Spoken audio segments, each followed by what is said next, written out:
Usa ka pagtuo, usa ka tingog, usa ka katawhan.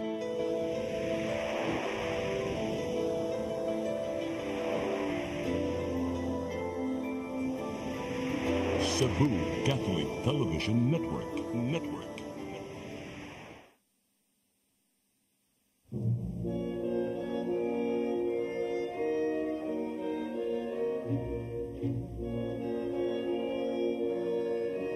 Kung ipadayag ng ngadto sa kahayag ang tanang mga butang, makita ang matuod na kiniya, kay ang tanan madayag mahimong kahayag.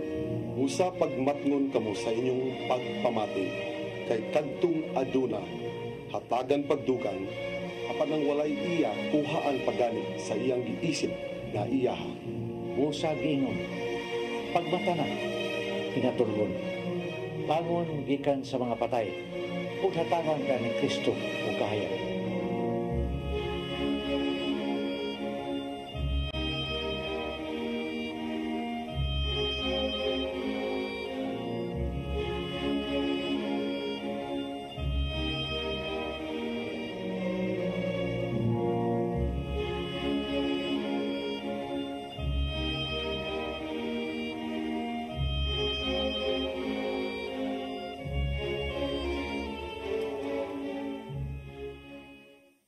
Giingon nga ang pinakataas nga makabut nga kalampusan sa tao mao nga kun siya makaalagad sa Ginoo. Kini usa ka dakong oportunidad alang sa usag-usa ka binuhat nga iyang maalagaran ang Ginoo nga maoy iyang mabubuhat ang labing halangdon. Apan ang paghimo niini nagkahulugan o sakripisyo sa imong kaugalingon kay dunay mga butang nga kinahanglan nga imong buhaton. Una, kinahanglan nga ikaw mahimong usa ka maayong saksi. Mahinungdanon kini kay nagdakasangan sa Ginoo nga maoy imong gialagaran. Kung ikaw nag-alagad kaniya sa simbahan, ang tawo mo tan-aw gayud sa imong mga lihok. Ug usa mo kada utang nga dakang, kini makamantsa sa ngalan sa Ginoo. Karon ni kini mabungsog ginano nga naghulagway sa atong tema karon, church worker. Morning, sir. Morning. No. Anong karon pa man kapakita?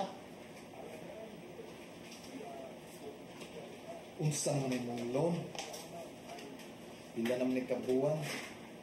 Kabayad pa ka kani? Sir, mahangyo lang ang tako. Wala pa man gud nagatrabaho balik akong bana gikan sa iyang pagka-ospital. Unya na lang ang tako mo bayad. Uy, di na mao atong sabot. Nasayod jud ba ka unsa atong policy dinhi? Di man ni pwede isara tali nako sa among legal counsel. Ikiha ko nimo, sir. Gahi man ka mong bayad. Sa korte na lang ta magabot. Syaro naman sad, sir. Oy, dili jud ka maluoy. Oh, unsa ba man di ay? Ikiha ta jud ka. Kay abusado na kay mundag ko. Makita na lang ta sa korte. Di na ko mo hatag og konsiderasyon. Purbida ninyo eh. May lagi, kaluy-luy-luy dahil mo. Anak jud mo.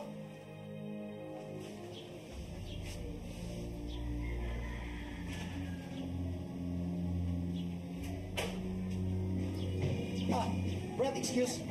Oh, siya to. Damo gigibutang diri nga nagkinahanglan og lay minister. Oh, labit na. Wala mo apply? Oo. Ganahan kay ko ana ba kay ibo kay ko magtan-aw ninyo kanang magpakalawat bitaw mo. Atin lang sa formation karon Domingo. Uy, Domingo? Ano? Dalagay kong kompromiso. Sige, palikamutan ako. Kaya, ako na butong bro. Bangin ko. Tawag ko. Walang problema. Abangan tika.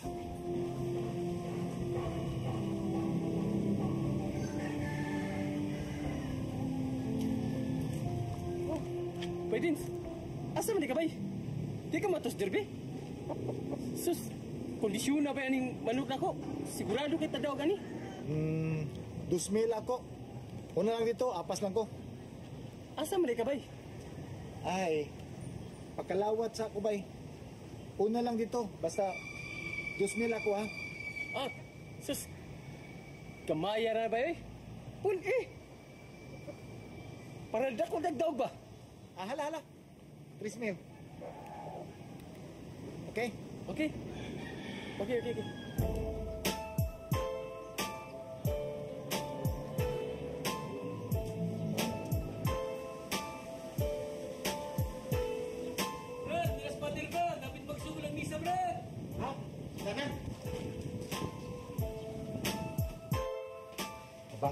kadi.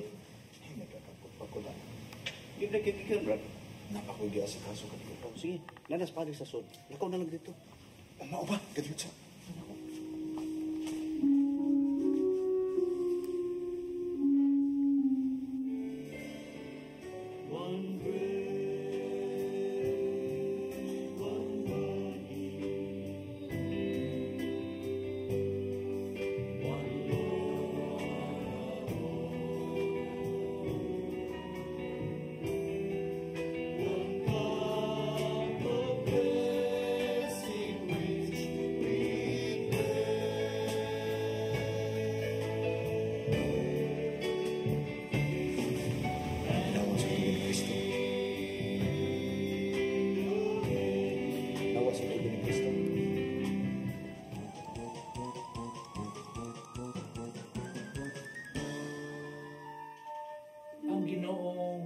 nato nga kita magbalaan. Kay sa 1 Pedro 15:16 nagingon, hinunua pag kinabuhi kamong balaan, ingon sa balaan ang Dios nga nagtawag kaninyo. Ang kasulatan nagingon, pagbalaan kamo kay ako balaan man. Ang pagkabalaan mo'y kinaiya sa Ginoo ug tinguha gayud sa Ginoo nga kita nag-alagad kaniya sama usab kaniya.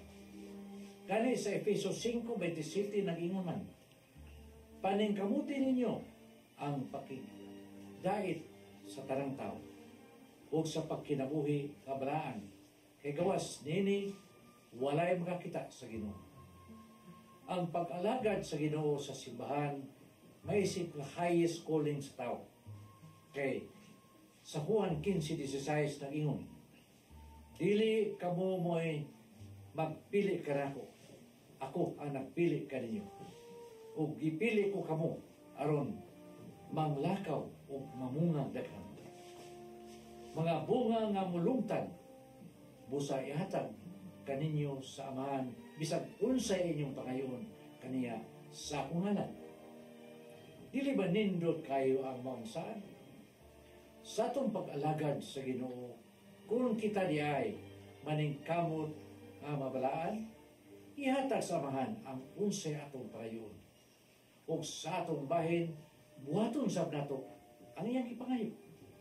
Kay sa 1 Pedro 2:9 nagingon, apan kamo mo ang piniling katawhan, ang mga harianong pare ug nga balaang nasod.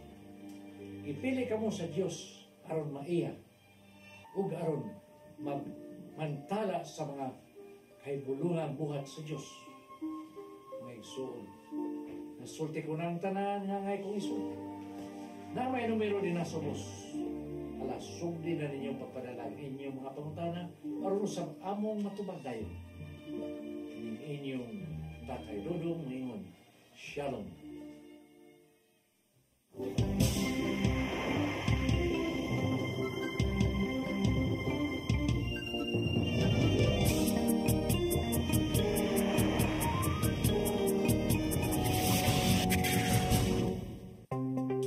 Discover the beauty of the Philippines.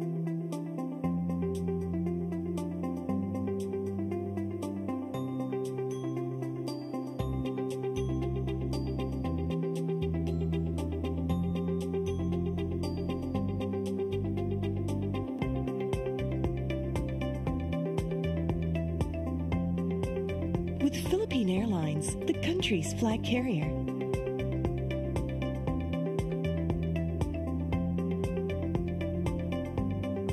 The airline that lets you feel the warmth of the nation.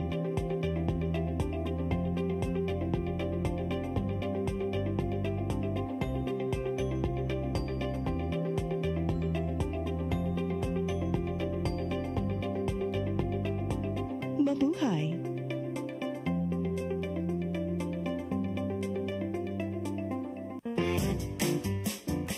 In the heart of Cebu lies an ideal place for the people on the go. Uncle Tom's Cabin Hotel gives guests a convenience of quick and easy access to Cebu's business centers, offers spacious rooms furnished with all the modern-day amenities, Uncle Tom's Cabin Hotel, located at MP Yap Street, Barangay Capital Site, Cebu City. For reservations, call 032-888-8667.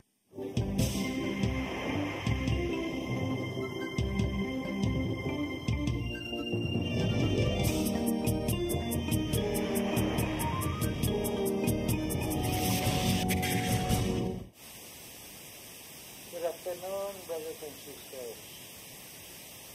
Today, we have a special guest. No?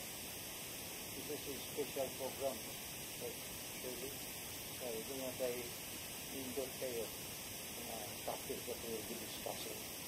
This is about church worker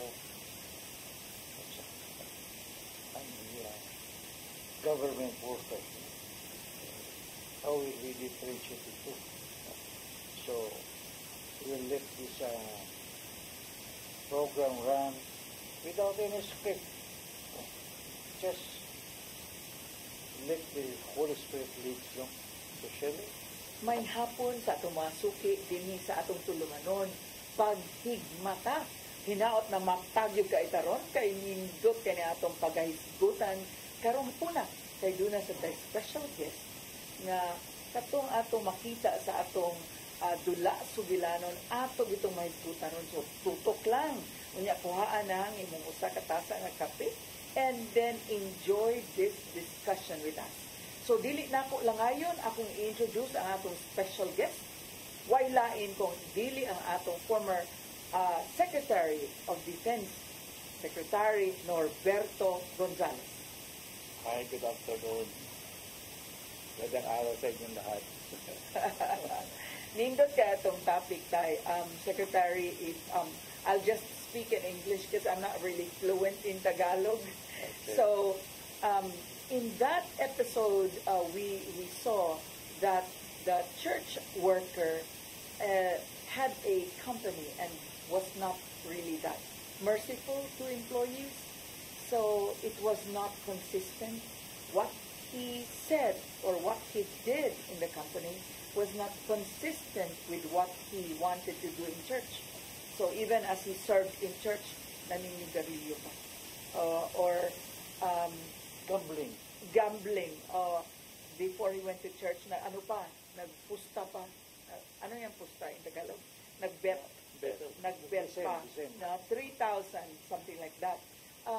And it is very important, brothers and sisters. Kaya natutuwa tayo ngayong hapon ito because we have a special guest who is actually running for this year's election for senatorial. He is a senatorial candidate. Let's allow Secretary Norberto Gonzales to speak about his candidacy and why he wants to serve the country. Well, how do I speak it? English, Tagalog? Combination. Tagalog na lang, Combination. Alam mo, matagal na ako ng member ng Oasis of Love, Oasis of Love. Napili ko na, nung ako'y mag-retire sa gobyerno, naghanap ako ng involvement sa church. Naisip ko dito ako sa Cebu na apply kay tatay. Dahil dyan, siyempre, para bang may mga nagsasabi sa akin mga kaibigan, hindi po na talaga ako ng full-time sa pag-serve sa simbahan. Pero kanina nasabi ko kay tatay na, alam mo tatay, kung titignan natin ang karakter o uri ng mga tao na nasa politika sa kasalukuyan, para bang hindi natin dapat pabayaan yung politika. Kasi kung nais natin magligtas sa kaluluwa, gusto natin makatulong sa pagbabago ng ugali o kaya ng moral value. Very important sa pagsiserve sa pamahalaan o sa ating mga kababayan. Sabi ko dyan, marami na dapat natin kausapin. Kaya sabi ko, kaya yun na lang ako na kahit na nagsiserve ako sa simbahan. Dahil hindi alam ng maraming tao ha. Yes. Kasi hindi ako kilala bilang worker sa simbahan. Eh, sabi ko, bayaan niyo na ako manatili sa larangan ng politika. Palagay ko, kailangan natin kahit paano makapag-contribute tayo, makatulong sa pagbabago ng ilang ugali ng ating mga politiko. Kasi nakikita naman natin kung paano sumasama ang bayan natin sa kasalukuyan. No?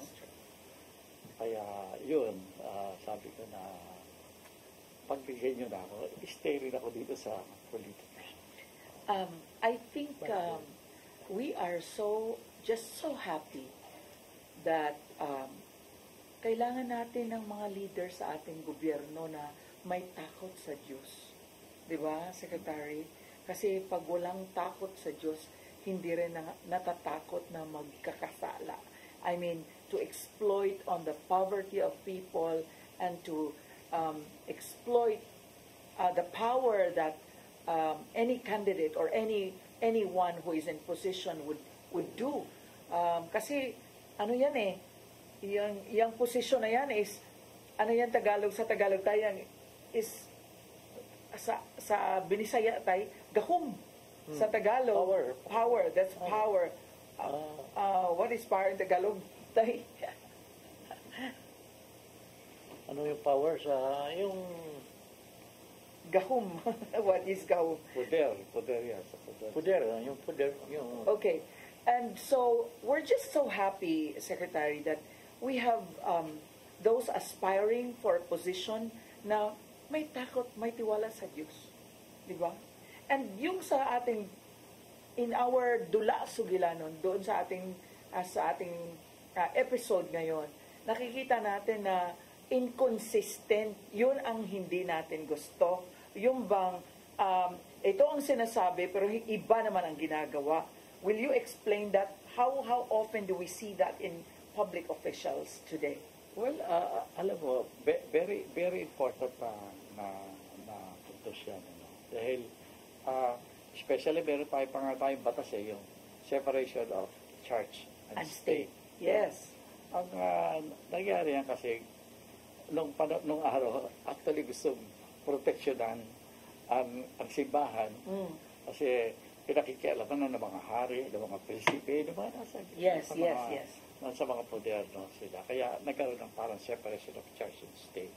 Ang problema dito na nakikita ko, yung separation of church and state, ang interpretasyon, iba yung kultura, iba yung ginagamit na batayan ng behavior sa loob ng politika at sa pananampalataya. So, sa pagkakaintindi ko, ang simbahan naman ay talagang tinignan na mabuti kung ano ang sitwasyon ng lipunan, anong dapat na tanggapin ng ating mga mamamayan.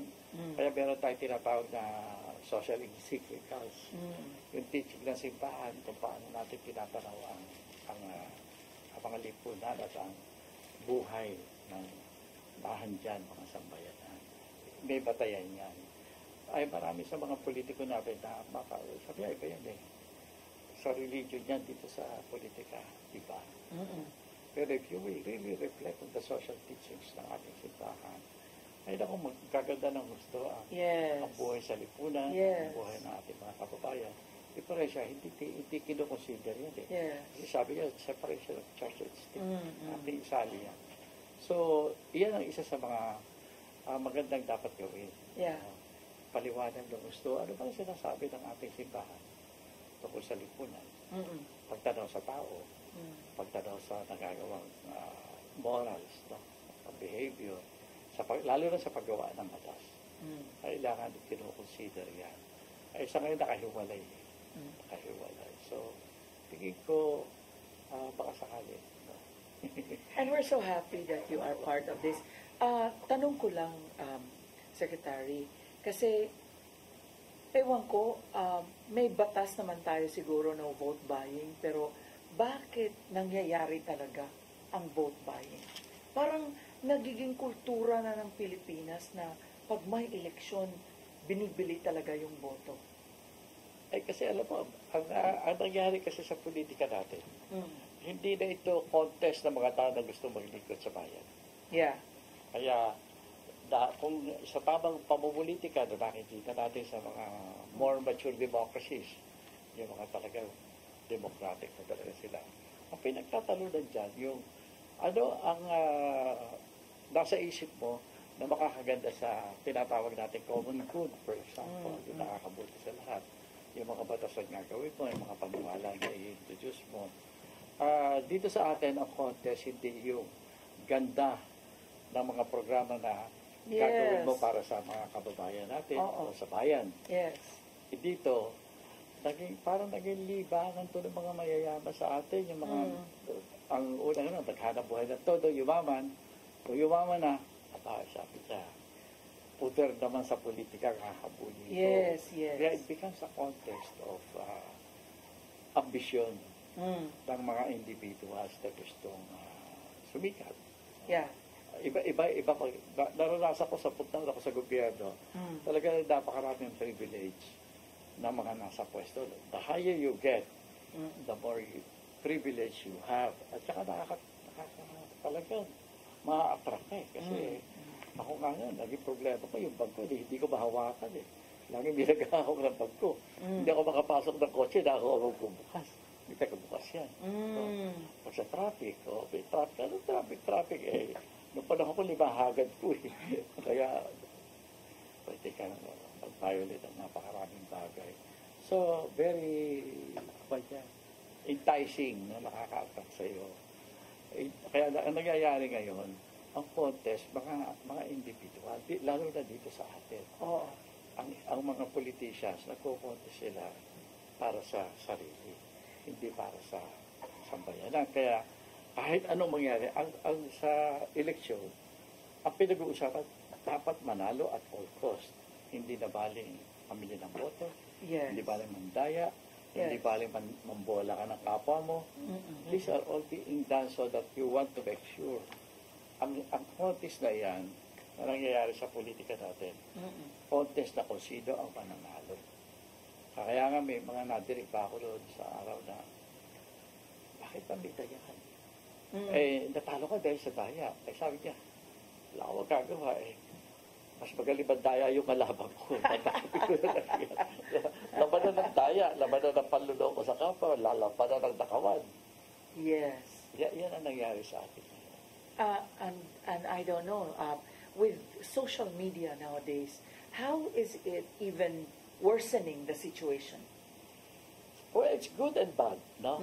Kasi alam mo, sa social media kasi, wala na yung, kunyari, yung mga ating mga, dati-dati ang ating mga journalists, may mga associations sila, pinag-aralan na how to be a good journalist, may mga moral standards yan, no? Pero ngayon, ang nangyayari sa atin, kunyari, pagbibigay ng informasyon sa mga kababayan, kanya-kanya na. Anybody can be a journalist. Anybody now can spread information. Diyan nagkakaroon ng abuso. At saka hindi naman kahit na hindi sinasadya, because hindi ka sinanay, hindi ka nag-aaral para diyan sa ginagawang pagbibigay ng information sa kapwa, kanya-kanya na. To the point that may mga medyo hindi magandang ugali, fake na yung pinapalabas nila ng informasyon. Yes. Lalo na yung naghahangan ng maraming naglalike. Yes. Gumagawa sila ng mga tinatawag na clickbait. May sasabihin sila dyan, maaatra ka. Pero not necessarily true. Yan ang nangyayari sa atin ngayon. Kaya, in a way, social media can be abused. Malaki ang chances na ma-abuse. But at the same time, ang social media naman ay nagiging parang platform. Kunyari, katulad ko, I cannot afford to have magligay ng placement ng mga ads sa TV, mga ganyan. Sa media na masyado magastos. Sa social media na lang. But you have a brother, Tatay Dodong, that if you come to CCTN. Yan ay malaking blessing yan. Yes. Malaking blessing yan. Ang nakikita ko ngayon sa nangyari sa country natin, it's written in Proverbs 29 verse 2. It says here,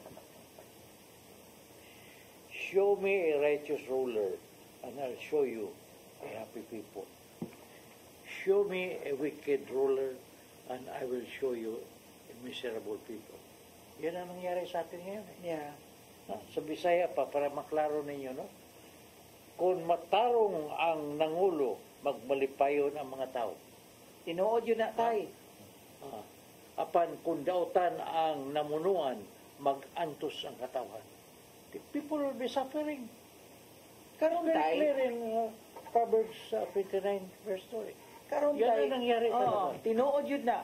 Ang ngay man tang malipay na dapat tayong matuwa sekretary na may malaking ayuda. Pero what do you say if it is vis-a-vis our General Appropriations Act na sabi nila may blanco daw? What is your opinion about it? Ay, nako.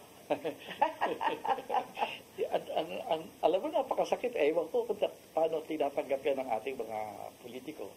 Sinabi nila na itong ating General Appropriations Act for this year, ang pinaka-corrupt na budget na nakita nila sa kasaysayan ng Pilipinas. Totoo ba yan? Parang totoo eh. Kasi talagang there are indications na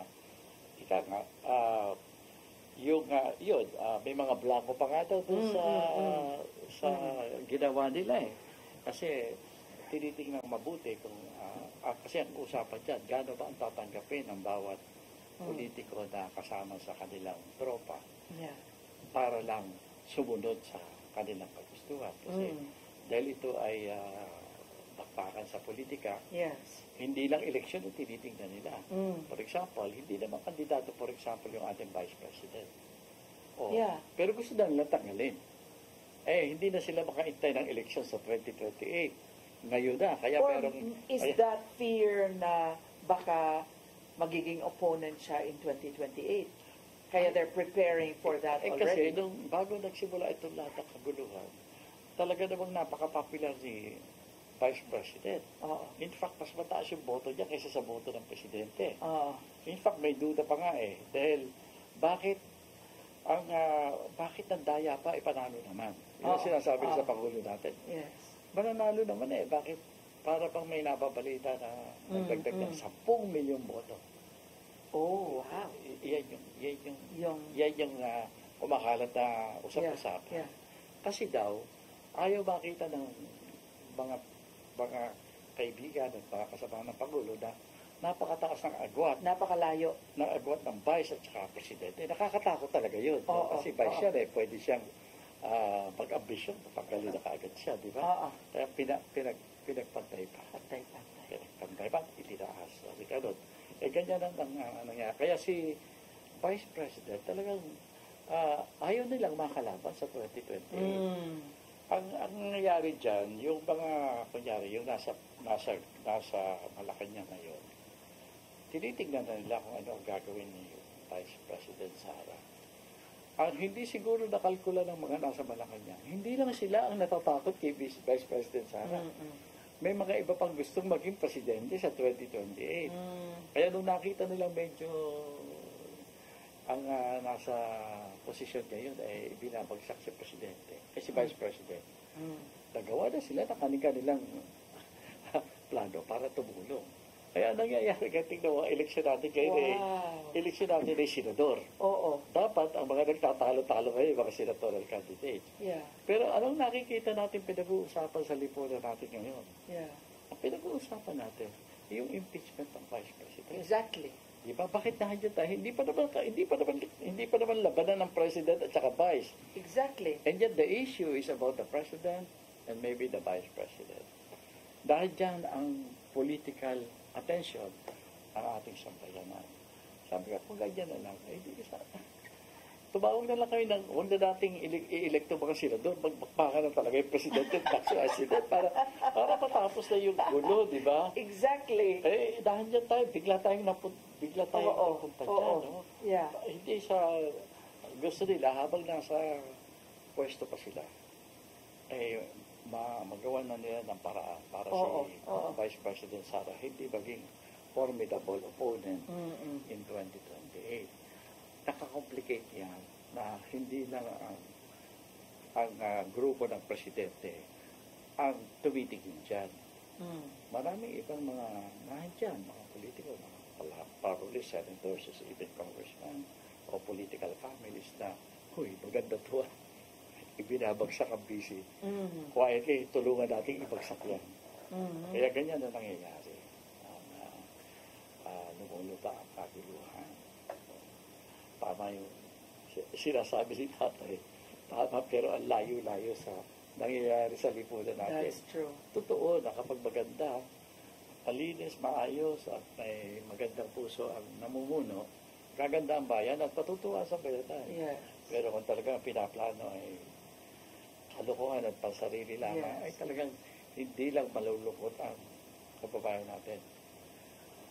Maghihirap. Nakatakot-takot. Secretary, alam mo,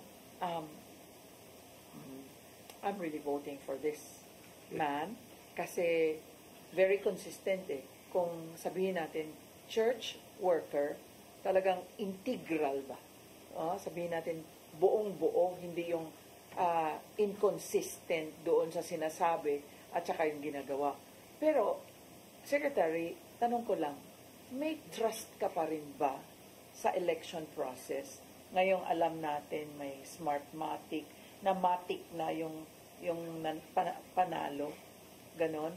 Well, alam mo, nasa pwesto pa ako. Okay. Lalo na nung nasa pwesto ako, nakita ko na talagang sobrang daya sa politika natin. Daya talaga. At mahihirapan kang manalo kung hindi ka mandadaya. Normal sa politika natin. Kaya, lalo ngayon. Kaya, bakit ako tumatakbo eh? Yeah. Tinanong nga, may nag-interview sa akin. Secretary, alam mo palang dadayain ka, ayaw mo na magdadaya. Yeah. Bakit ka pa tumatakbo eh? Sigurado kang talo. Sabi ko, alam mo, sa sitwasyon ng lipunan natin ngayon, yung pagpasok sa politika, yung pangangampanya, kung talagang ang gusto mo ay maayos ang lipunan, hindi lang ang maging manalo sa eleksyon ang dapat na tinitingnan mo. No? Siyempre, kung mananalo ka, napakalaki. Ako, kung mananalo ako, hindi ako magyayabang. Pero marami talaga ako magagawang mabuti para sa mga kababayan natin. But what is important at this time, lumalahok tayo dyan, hindi lang panalo sa eleksyon ang dapat tinitingnan. Kasi ang dami-daming ang ginagawa sa taong bayan natin, kinukonfuse ba? Hindi nililinaw kung ano talaga nangyayari sa bayan. Away dyan, ang mga tao nagsasabi, paano ba yan? Ano ba, is there any future for us? Yes. Meron bang pag-asa ang nakalipas? Alam mo, sa lipunan, kahit na naghihirap tayo, pinaka-importante sa lahat yung may tinatanaw. Sige, naghihirap tayo, pero para saan yan? Ay kung wala na mangyayari, at karamihan, pati nga yung may mga magaganda ng pwesto sa isa, pero wala namang mangyayari ito, pag-abroad na lang tayo. Yes. So, siyempre, lalabas yung mga kailangan nating mga kababayan, aalis. Number 2, wala na talaga pag-asa ang Pilipinas. Yes. Sige, kung may nakawan dyan, makinakaw na rin tayo. Yan ang nangyayari pag nagbi-breakdown yung tinatawag na pag-asa. Yung naghihirap ka kasi meron kang pinaghihirapan. Pag nawala yan, wala. Ako, naisip ko lang, hindi. Huwag natin payagan ang mga kababayan natin. Umabot sa ganoon. Dahil wala nang pag-asa. Hindi. Sabi ko, no. Ang masama lang sa atin, yung politika natin, ang sistema ng politika natin, at ang uri ng pamumulitika natin, iyan na sumisira sa bukas natin.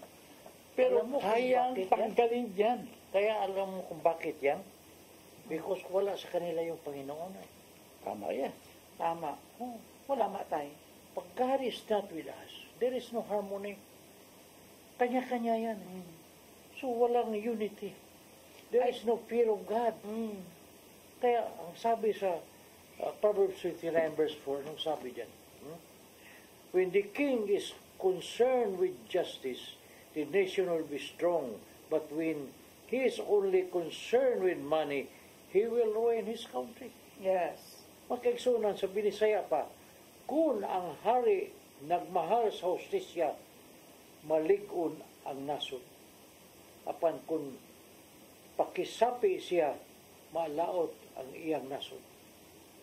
See, this is right. Money. Ang pinag-usapan ito, money.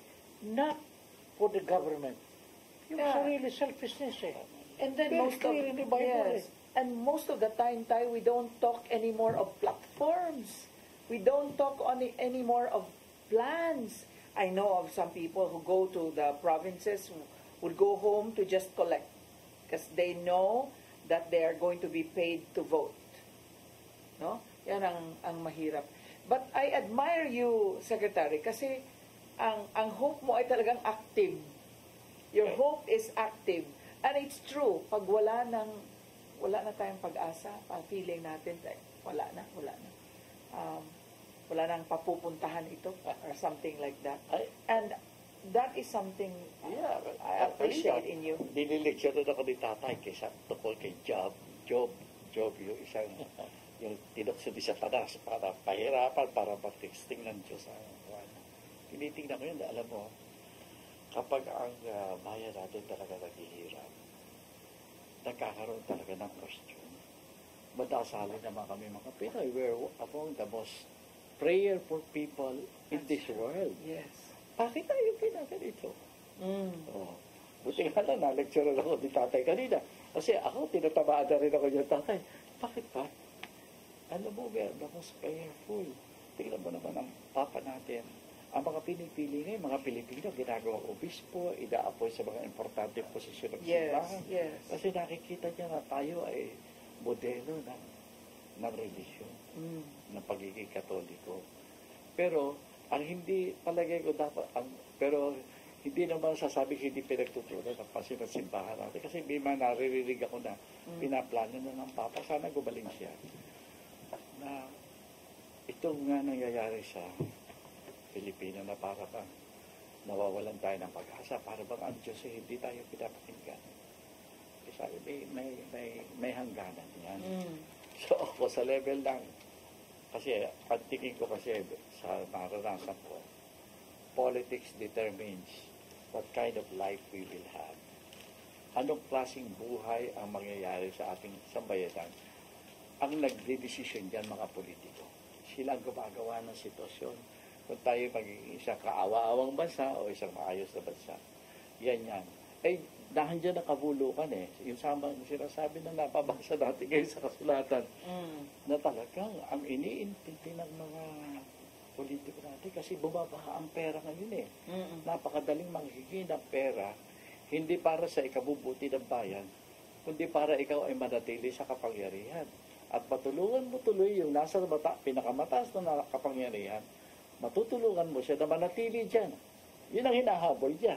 Kaya lahat itong mga pwede makatulog dyan ay naaambunan ng marami-raming yaman din. Kaya yan ang cycle ngayon. Wala na tayo tatay na iniisip na yung pinag-uusapan natin bukas. Sabi ko, parang sinisira natin ang tunay na kagustuhan ng Diyos para sa atin. Yes. Yung tunay na gusto niya para sa bansang Pilipinas, ito, bayan ko rin ito, madasalin, tapat sa akin, bibigyan ko ng biyaya, ay diferensya yung biyaya, may humaharang at may nagbubulsa na iba. Yeah. Nasaan ang biyaya ng Diyos? Wala na kasi. Wala na. Ninakaw na. But actually, anyone who does buy a vote is coercing the will of the people, coercing the will of God. Kasi binili yung there is already the trampling of a right or the right to vote pag binili, di ba? But then how come Secretary, na yung namimili ng boto ay nag-una para kalawat? Alam mo yun? Alam mo? Mas masakla pa ang tunay na nangyayari. Dahil ngayon, hindi na kailangan bili ng boto para mapunta sa, kunyari ako kandidato. Okay. Ang pandaraya ngayon, hindi ko na kailangan bili ng boto mo. Kaya ko nang ilagay ang boto sa sarili ko kung babayaran ko yung COMELEC. Yan ang nangyayari ngayon. Hindi na yan. Pero bakit binibili pa rin ang boto? para wag mapagdudahan yung pandaraya ng COMELEC. Kaya kung ikaw ay makikipag-usap doon sa mga operator ng COMELEC, sasabihin sa iyo, pumunta ka lang sa isang barangay. Ipamalita mo na ang bentahan ng boto dyan, 10,000. Magbigay ka ng mga 3 babapalita kayo. Wow. Pag nanalo ka ngayon, aba, No questions asked. No questions asked. Nabili ka ng 10,000, sinong hindi boboto na. Ginagawang intention, that's already a strategy. Strategy na pinapakalat, ay napakataas na. Galing dito. Imagine, yung kalaban ay 1,000 siya, bili ng 5,000. Eh, sigurado panalo siya. Yeah. Pero nagpanalo talaga yung manipulation ng machines ng COMELEC. Yes. Kaya ito, napakadumi. At saka, hindi mo na kayang tanggapin. Ako, talaga, pag kumisa, pag nagdadasal ako, nag-iisip ako. Paano matitiis ng kaluluwa yan? Alam mo, bakit? Paano? Kaya, si tatay iniimbit akong i-spread yung kanyang karanasan sa Cebu. Ibahagi mo naman sa Luzon, sa Maynila. Kasi talagang tingin ko yung mga kaluluwa doon nakakailangan ng napakalaking tulong. Nakikinig ako sa'yo, wala lang akong iba. Baka kinukwento mo yung mga pinasukan ng demonyo na umaalis. Ako, tatay, maraming kang dapat tanggaling demonyo. You know, what happened to our country is biblical lahat. Nasa Biblia. Yung mga nakot ko, tingnan mo itong Isaiah 123. Your leader are rebellious and friends of thieves. They are always accepting gift and bribes. They never defend orphan in the court or listen when widows present their case. See? Sa Bisaya pa. Sa Bisaya. Masupilon ang imong mga pangulo o kaabin sa mga kawatan. Kaabin sa mga kawatan. Ha? Gusto silang suborno. O nangitag mga hip-hip. Wala silang mga panalipdi ang mga ilo. Wala nila tabangi ang mga byuda. So they are thinking of themselves.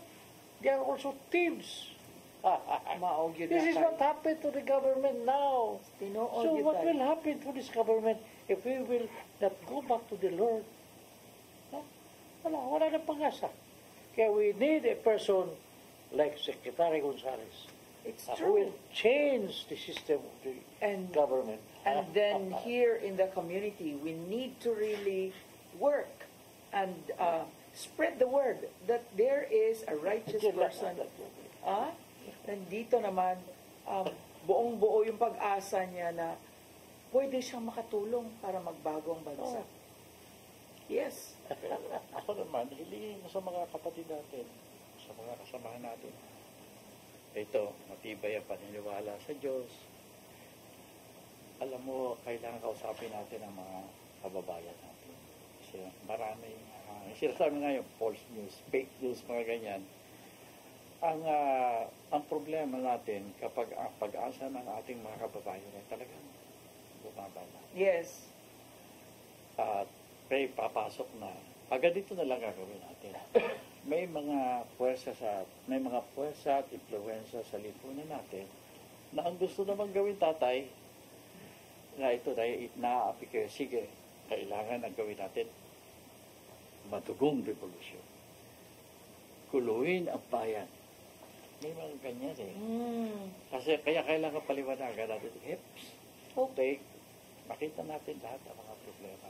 Pero may solusyon yan na mapayapa. Very important pa rin yung second aspect na to. Kailangan lumabas talaga tayo dahil, alam mo, buti na lang matiisin tayo mga Pilipino. Kaya matagal tayo kumbisi na manggulo. Matagal tayo bago tayo maggulo. Pero papunta tayo dyan. Kaya, bagamat pagkakaroon ng ganyan, bagamat nagmamalabis at talagang inaabuso na tayo na namumuno sa atin. Abuso kayo. Abuso todo na yan. Pero, ewan po kung accurate na sabihin natin, gayahin natin ang ginawa ng ating Savior, si Jesus. Binabato na binubugbog na. Kapayapaan pa rin natin. iniisip na pamamaraan ng pagbabago ng lipunan. Yun na lang ang aking next point. Of course, I like that you are endorsing me. Pero siguro meron tayong mas serious na trabaho na yung iko natin, lumabas tayo. Kausapin natin ang ating mga kababayan. I-emphasize natin yung pangangailangan ng mapayapang pamamaraan. Ang pagbabago. Pamamaraan, yung kailangan ang matinding at magaling na pangunawa kung ano talaga ang solusyon natin. Sino talaga ang sumisira sa lipunan? No, hindi yung mag-a-advocate ka ng gulo. Ay di tayo na, nagbabakbakan ka, I heard, diba? I did not hear it completely, pero may narinig ako kanina on the news that, kasi EDSA Revolution tomorrow anniversary. At hindi ko alam kung ano, but I know from what I heard that there is a kind of movement tomorrow that will take place. If you were going to get that initiative na mag-initiate ng activity to recall the EDSA Revolution, how would you? Well, ako, alam yun, pero naglabas ako sa Facebook ng aking pagbati tungkol sa anniversary.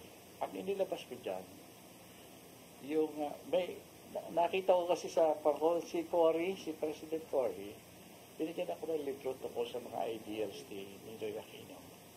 At saka, nagbigay siya sa akin ng dedication na nagpapasalamat at sabi niya yung wonderful help that you gave me when I was president. Ay gusto ko, ipinalabas ko lang yan para alalahanin natin na yung kanya-kanyang emphasis yan tungkol sa celebration. In-emphasize ko lang na nagbigay tayo ng isang modelo sa daigdig kung paano magkaroon ng mapayapang pagpapalit ng gobyerno. Kailangan mapayapa. Yun ang in-address ko sa celebration of people power. Kasi sa ngayon, kumukulo na yung dugo ng marami sa atin Yes. At saka totoo yung sinasabi mo, meron talagang ang balita ko pinangungunahan yan. Isa sa nangunguna dyan si Bishop Bagaporo na head ng Caritas. So, ay napakabait na obispo natin yan at pagaling na obispo natin yan. Sana yung paglabas nila ngayon, huwag silang patatangay sa mga susulitan Yes. Talaga. Ang masakilak lang kasi, dahil hindi natin inaayos ang politika at pamumulitika sa atin, can you imagine? Gusto natin palitan ng Pangulo, pati si Vice. Kailangan pa tayo magrevolusyon para gawin yan. Sa ibang bansa, kapag naramdaman ng kanilang mga politiko na, hindi na yata masaya ang mga kababayan natin, ayaw na natin wala nang tiwala. Tatawag lang ng eleksyon, tapos ang usapan. At hindi dinadaya yung eleksyon, kaya people are happy on the result. Dito sa atin, tingnan mo nangyayari sa atin. Tingin ko, dapat talagang palitan ang marami sa mga namumuno sa atin. Pero kailangan ka pang mag-isip ng revolusyon. At ngayon, natatakot ka pa na yung iniisip mong revolusyon, baka mapasukan pa ng mga gustong manggulo. So, the revolution becomes very risky. Yes. Sa halip na sa ibang bansa na iinggit ako talaga yung isang namumuno ng partido, hindi maganda ang ginagawa, naghihirap ang tao, ganyan. Yeah, and they can replace their leader like in 24 hours. Tapos na. Tapos 3 araw lang eleksyon, ayos na. Oo. Di sige, may panibagong namumuno. Dito sa atin. Ayaw umalis. Hindi lang. Kahit talaga. na gusto ng taong palitan, ayaw umalis. Kaya ngayon, sa tingin ko, ako ba't nasasabi ko na ito, no? Short of a revolution, we cannot expect fundamental change in our society. Hindi tayo makakakita ng tamang pagbabago sa lipunan kung walang revolusyon. Ngayon ako naman, pag tinanong, anong revolusyon? Ay sabi ko, gusto ko sana maulit yung ginawa ni President Cory Aquino. Na nagkaroon tayo ng people power na mapayapa. Naipakita natin sa buong mundo na kapag ang isang lipunan pala ay nagkasama-sama at lumabas at nagsabi ayaw na namin sa namumuno sa amin, ay pwedeng mangyari ng walang violence. That's true. That is what Cory Aquino gave us as her legacy. Ngayon yun naman pinanggalingan naman ng motive ni Cory. Paano siya nagkaroon ng ganyang inspirasyon at nagawa dyan? Dahil kay Mr. Ninoy Aquino offered his life for this. And when it is a sacrifice, and then it sort of salvific also in nature, it becomes the good of the people. That's true. Kaya nga lang sabi ko nga, 2 beses na tayong nag-people power. 2 beses din tayong nauwi sa what we are seeing today. Na wala pa rin. Kaya kailangan, sabi ko dyan sa mga nag-organize dyan. Secretary,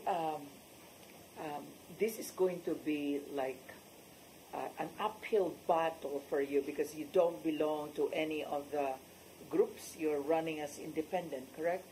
How would you like to be helped in terms of really expanding your reach doon sa tao? Ang magandang news ko dito, yung may inilabas na data yung pamilya. Doon, ang tinitignan nila, nung nag-announce ako ng candidacy ko, okay, nung ako nag-announce ng candidacy, merong mga nag-share. Okay. Doon sa dami ng share, na nakatanggap ng balita through Facebook na ako'y kandidato, what was their reaction? Ang nakita ng pamilya, halos wala akong negative. Lahat ng nakarinig na ako'y tumatakbo, iboboto ako. At baka ikampanya pa. Yun. Kaya doon sa rating ng Comelec, number 11 ako. Sa 12 na wow. Doon sa, if you base it on the reaction of people, kaya sa tingin ko, doon ako nakakakita ng posibilidad na ang aking awareness na nakita sa last survey is only 17%. Pero yung bumoboto sa akin, marami nagtataka, bakit ako'y nasa, kasi 64, 65 kami. Nasa number ko na ako Kuminsan 22, kuminsan 28. Para ka mapasok doon sa taas na yun. Ibig sabihin, may ginagawa kang pangampanya. But I will confess to our people, I have not really spent any money. Talagang gusto kong gumastos, wala lang akong gagastusin. Pero ibig sabihin, bakit ako nakakarating sa ganyan? Kasi kahit pa paano, yung palang, kaya ako masaya in a way. Yung palang sinasabi natin, katulad ng pinag-uusapan natin ngayon, kabulukan ng politika, na politics natin ang sumisira sa bukas natin, mga ganyan, may mga tinatamaan din. At yan ay talagang sinasabi nga nila na yan si Secretary Gonzales. May mga nagyayabang pa, yan ang pinaka-qualified sa mga kandidato. Yan, may mga nagsasabing ganyan, nakakataba ng puso. Pero to me, what does this mean? Ibig sabihin, tatay, nag-iisip po mga kababayan natin kaya lang nahaharang Kaya ko, you will ask how to help me. Hindi, para sa tell more people. Yes. Run.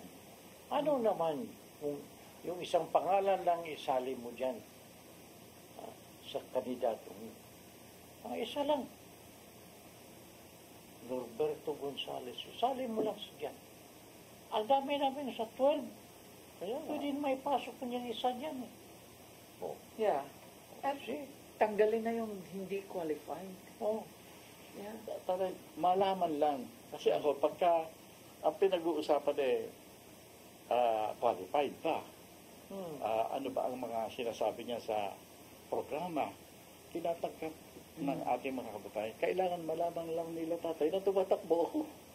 Yun, alam mo, masaya ako sa gano'n. Kaya lang, dahil nga sa kakulangan ng siguro walang resources. Ang sabi ko, kung wala man yung resources na yan, paramihan na lang sana ng kaibigan. Yes. The more friends you have who will tell other people that I am a candidate and I'm running because of 1, 2, 3, 4, malaking tulong na yun. Yes, yes. Malaking tulong na yun. Oh, Yes. Malaking tulong na yun. then we will prove this time Yes. at mayroon isang tao na hindi namimili na nanalo. Di ba? Tuwan-tuwa ako dyan. Kailangan mapatunayan dyan kasi kailangan malaman ng mga kababayan natin na nananalo rin ang tama. Yes. Alam mo, Very And important. then- Mayroon palang pag-asa pa ang Pilipinas. Yes. yun ang Yes. aking gusto makita. Pag makalusot ka, Secretary, may nag-iisip talaga. Hindi yung binili lahat. Kasi wala ka ng pambili. Wala talaga. Kaya dito, makita mo na may chance pa pala ang Pilipinas. Yes. Ha? Oh. Pakita natin na there is still a chance for the Philippines to go forward.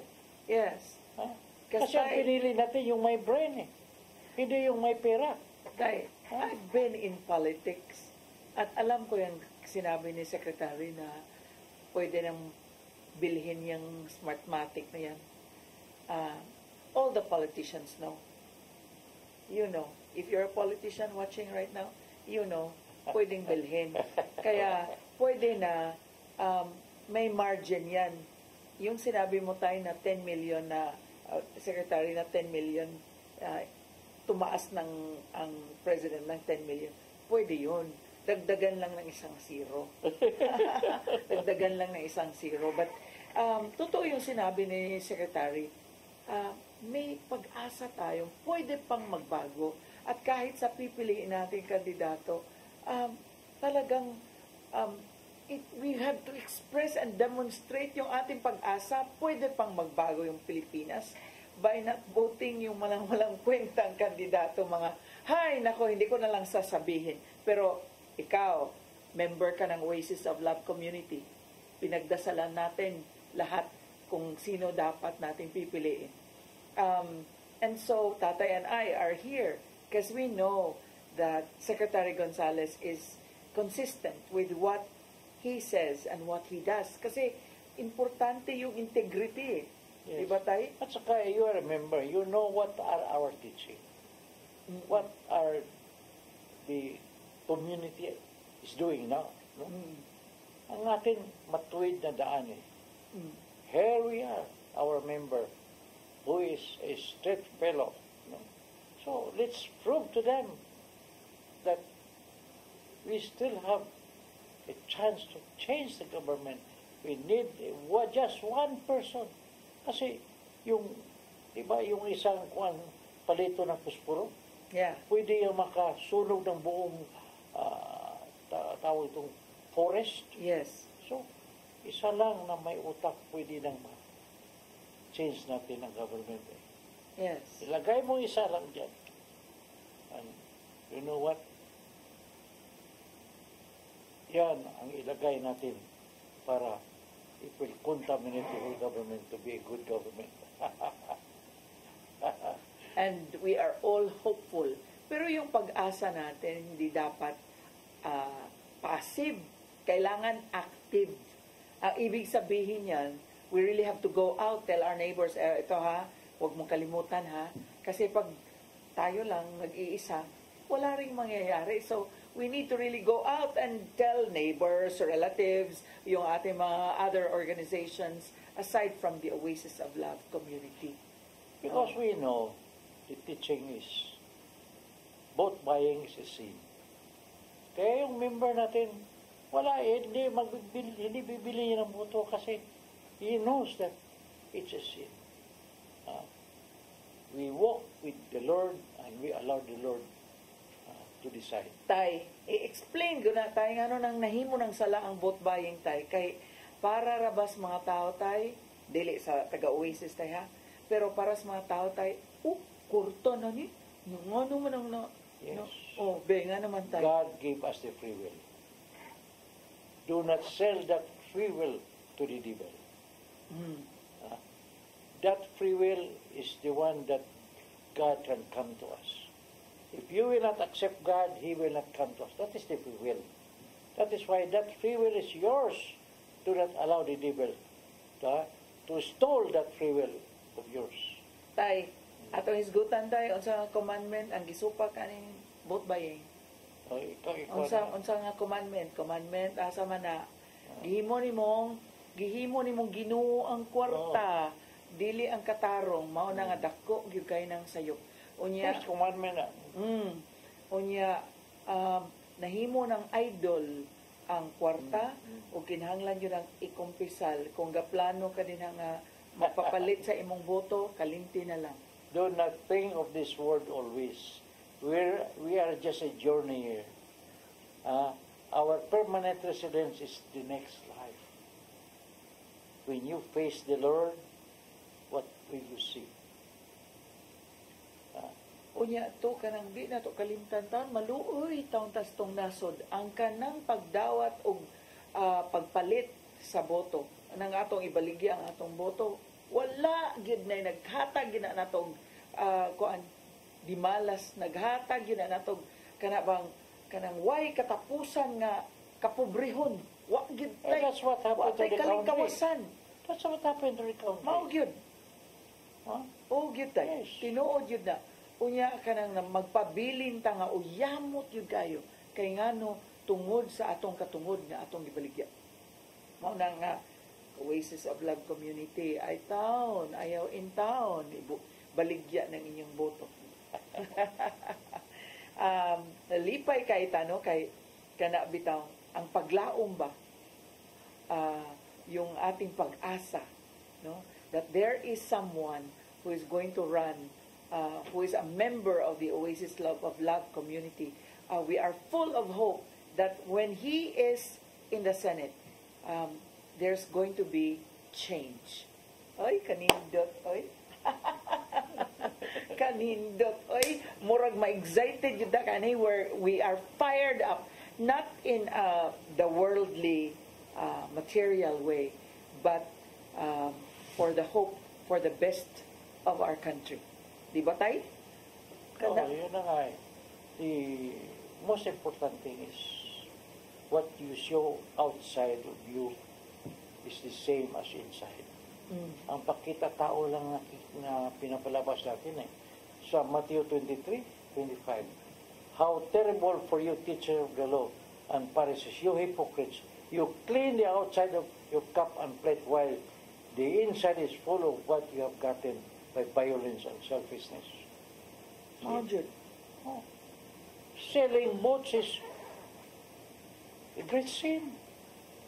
Pakita mo, parang you are a saint, no? Tapos, ilang thousand pa lang tinatanggap mo ng pagbenta mo ng boto mo. Doon na. Not even, yung sabi ng iba, tanggapin mo yung pera ba, huwag mong butuin. Huwag yan. Because that is also dishonesty. Huwag na. Do not accept anything. Allow the Lord to move in your life. That money will not make you rich. But if you will be honest with your vote, blessing will come to you. Because grace is always there. And blessing will come to our country. This election, let's make it really clean. No? Yeah. I know. Secretary, maybe you can tell us just maybe 2-3 things you'd like to really put or change in the system. Anong magagawa natin sa Senado? Kasi yung mga tao naghahanap rin. What is he going to do in the Senate if he is elected? Well, medyo mahaba na konti. Okay. But, una, may hinahanap tayo na malubha na crisis. No? Sabi ng mga eksperto na napakausap natin, baka magkagulo sa Pilipinas. Dahil sa usapin na hindi naman tayo masyadong dapat nadadamay, pero dahil sa pwesto natin sa geography, ay nadadamay tayo. Pwedeng magkaryera o pwede tayong i-invade. Yan ay usaping mahaba. Yeah. Simple lang ang aking gustong ipasok dyan. kung sakali at mangyari ang krisis na yan, gusto ko sanang masagot yung tanong na handa ba tayo? Mukhang hindi. Kung hindi man, number 2, na tanong, ang mga malalaking bansa, United States, gusto tayong tulungan. Ang Japan, gusto tayong tulungan. Ang Korea, gusto tayong tulungan. Ang Australia, New Zealand. Lately, pumapasok na rin yung mga NATO countries. Nandiyan ang Germany, ang France, nakikipag joint exercises na sa atin. Dahil ang tingin ng mga bansa na to, isa tayo sa bansa na pwedeng paggalikan ng isang gulo na pwedeng mag-lead sa World War III. Yan ang tinitingnan nila. Kaya pumupunta sila dito para i-check yung nagbabanta na maggumawa ng gulo na yan. Sabi ko, okay, maganda, marami tayong tinatanggap. Pero tingin ko lang, importante para sa bansa natin, importante sa mga kaibigan natin ito, na kahit ganito tayo kahirap na bansa, meron tayong plano na kung sakalit iwanan tayo ng mga kaibigan natin, meron tayong gagawin na talang galing sa sarili natin. Nagkataon lang na ang pinaka-importanting asset na pagkakuha natin ang kabataan natin. Meron tayong mahigit ng 20 milyong kabataan na pwedeng mag-exercise, mag-training para maging makakontribute dyan kung sakasakaling guluhin tayo. Alam mo, tatay, ina-accuse ako ng iba. Bakit naman, Secretary, galit na galit ka sa China? O hindi ako galit sa China. At saka wala akong iniisip o plano o kumbisi ng Pilipinas na i-invade natin ng China. Hindi ka naman natin gagawin dyan. At sinasabi ko lang, kung sakali tayo ang i-invade, we know how to defend. Alam natin kung paano. Kahit paano, kahit talo man, ipinagtanggal mo ang bayan mo. At pinakamaganda sa lahat kasi kung ikaw isang kabataan ka, alam mo na handa ka. At hindi yung handang foolish na basta ka nalang harap, babalik ka dyan. Yes. May kaunti kang nalalaman. Yes. Malaking epekto niyan. Kung hindi man matuloy itong gulo na sinasabi ko, hindi maganda. Yeah. Ay, may natutuhan ng ating mga kabataan. Di ba? That's number 1. Number 2, hindi ko maunawaan bakit halos ng kinakain natin, ini-import natin. Bakit? Kaya pag nasa Senado na, siyempre, ipapresenta natin yan. Food security.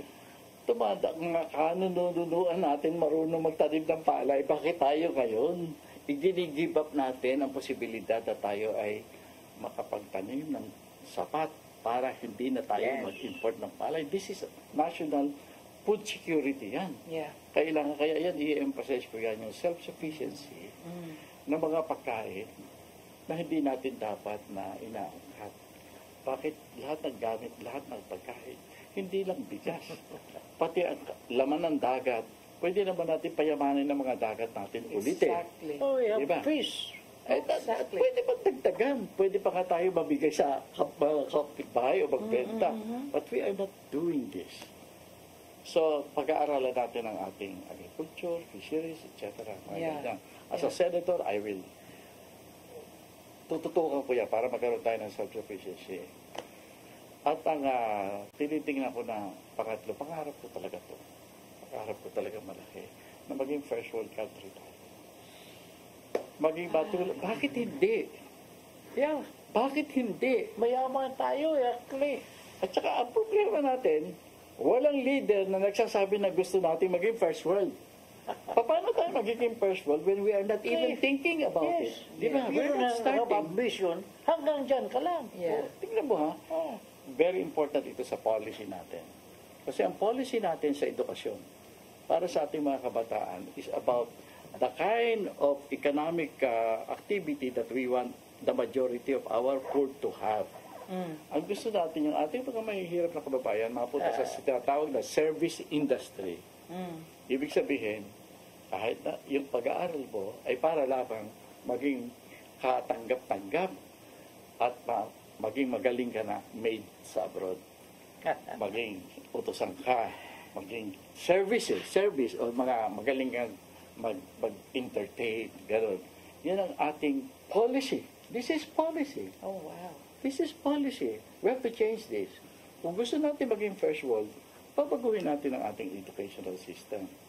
That's why pag ako'y magsasalita ako sa San Carlos sa 26, as I have told other students in many, already several parts of the country, kapag napwesto tayo dyan, kapag yung aking pag-iisip ay ma-introduce natin sa body politic, I can guarantee our young people, the kind of education you will experience will be the best in the world.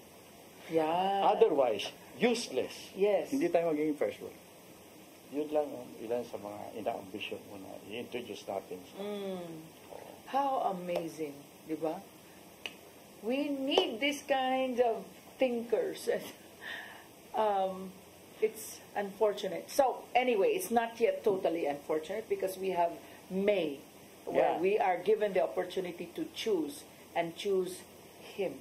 A member of the Oasis of Love who has dreams for our country, who is hoping for the best for our country and for our countrymen. Don't forget. Salamat. Salamat. Don't forget. We have consummated our time, no? Yes. Much as we want to continue, we are very sorry, no? Sana next week, guest pa rin natin para we can continue. Yes, kasi... parang we will have a series about what we are introducing to the country through Secretary Gonzales. No? Ang galing. Ngayon ko lang narinig. Ang galing, Tay. A while ago, I was able to eavesdrop part na lang ng interview niya earlier. And it was intellectually stimulating. Talagang masasabi mong, wow! At least naman, merong brilliant mind. Hindi lahat bobo. May nandito pala. So, please, don't forget. Pero we're running out of time, Tay. Mga kapatid, mga kaigsunan ko, usara ka nga ang inyong isingit sa inyong pagbutar sa senatorial. Usa lang. Just one name na isali nyo dyan. Walang mawala sa inyo. But you gain everything. So before we close this program, let's pray together. No? Let's put ourselves in the presence of the Lord. In the name of the Father, Son, Holy Spirit. Amen. Lord, here we are, Lord. We will be closing our program, Lord, but the opportunities will not be closed, Lord. Because we have here a person who is offering his wisdom and knowledge, Lord, to help our country, Lord. You know what is best, Lord. So, we ask for you, Lord. We pray that people who are watching now will enlighten their mind to choose who are fitted to the position there in the country, who can lead the country back to our good place. No? Because before we are number one in Asia, but now we are the last. So Lord, in the name of Jesus, Jesus, enlighten mind of our people. Jesus' name. Heal also, Lord, who needs the healing. Lord, touch everybody, Lord. Give wisdom to all those who are watching this program, Lord Jesus. All of this we ask to your Son, Jesus, who lives and reigns with you in the Holy Spirit, God forever and ever. Amen. And the Father, the Son, and the Holy Spirit. So, see you next week. Shalom. As usual, kinahanglan mahimo kitang asin o kahayag dinhi sa kalibutan.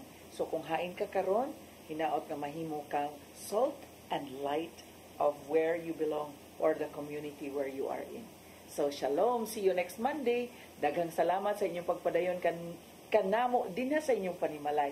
Unya magkita-kita ta pag-usab sa umabot Lunes alas 3 ngadto sa alas 4:30 sa hapon. Bye-bye! Forgive our sin and heal our broken lives.